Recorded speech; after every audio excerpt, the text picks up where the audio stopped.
Crux Atax to niewątpliwie jedna z udanych klawiatur Crux. Cieszy się ogromną popularnością i zadowoleniem kupujących.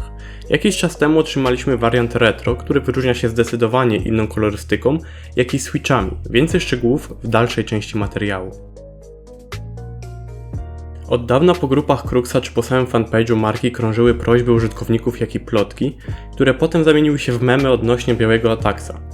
Był wyczekiwany przez wielu, ale następnie oliwy do ognia dodałem ja, sam, nagrywając materiał o białym Ataxie, którego tak naprawdę tylko przemalowałem. Zaczynając od ogólnych wrażeń, to są one nad wyraz pozytywne. Otrzymujemy tym razem więcej niż tylko białą klawiaturę. W zasadzie to ona nie jest biała, tylko delikatnie szara z biało-czarnymi keycapami.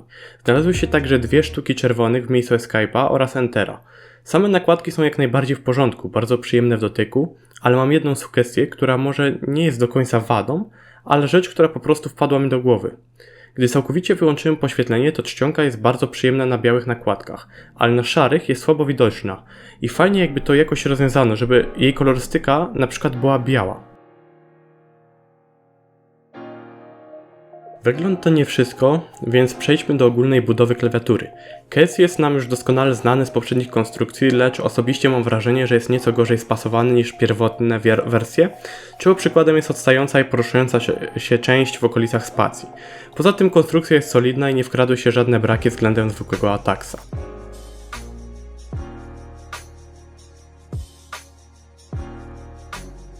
Atax Retro występuje w 2 wersjach, jeśli mówimy o przełącznikach.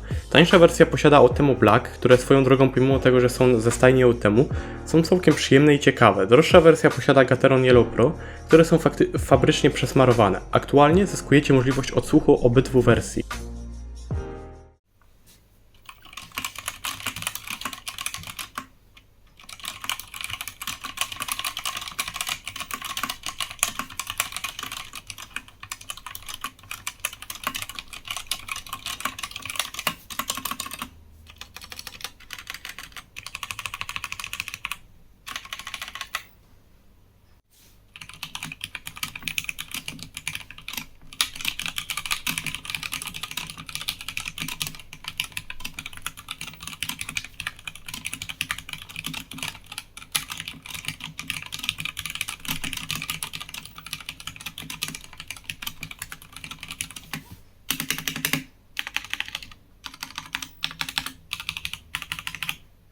Na spodzie nadal mamy 2-stopniową regulację kąta pochylenia, a na końcu każdej nóżki zastosowano ogumowanie.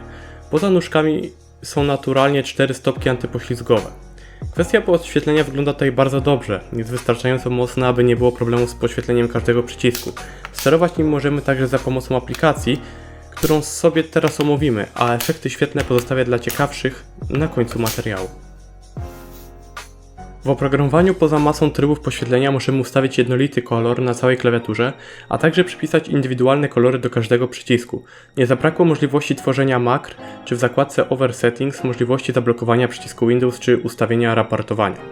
W ustawieniach aplikacji możemy wybrać język spośród angielskiego i uproszczonego chińskiego. Klawiatura już zrobiła trochę szumu na rynku i w zasadzie patrząc na to, co oferuje i raptem na jeden mankament, do którego się przyczepiłem, a mianowicie ostający case w okolicach spacji, nie mam jej nic do zarzucenia. Korzysta się z niej jak najbardziej w porządku i w tej cenie jest po prostu mocno opłacalna. Wersja na Outemu Black kosztuje około 220 zł, a wersja na Gateronach jakieś 280 zł, ale na promocjach pojawia się nawet w okolicach 240 zł. Nic, tylko brać.